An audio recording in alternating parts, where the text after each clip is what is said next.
Vaikka tanssina ja perusjuttuja alkeiskurssikiertueen, lattiaisen kiertueen ensimmäinen ilta.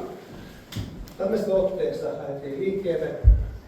Ensimmäisessä vaiheessa ajateltiin sitä, että meillä on musiikki joka iskulle syke. Ei voi askelta joka iskulle, kun seuraajakin, jos niin haluaa. Jos ei minnekään käänny, seuraajakaan ei minnekään käänny. Näinhän kun tanssitaan periaatteessa näin. Kun alkaa kääntää vartaloon, niin seuraaja kääntyy mukana. Ei voi askeltaa. Näin tehdään tämmöistä kahden iskulasta. 1, 2, 3, 1, 2, 3. Kädet pysyy joustavina. Se syntyy se vieti sinne käsiin, niitä ei tehdä käsillä, vaan se syntyy sille jälkeen käsiin. Näin.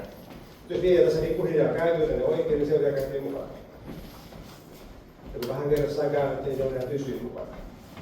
Nyt tehtiin ensimmäinen kuvio, mikä meni ympäri saakka.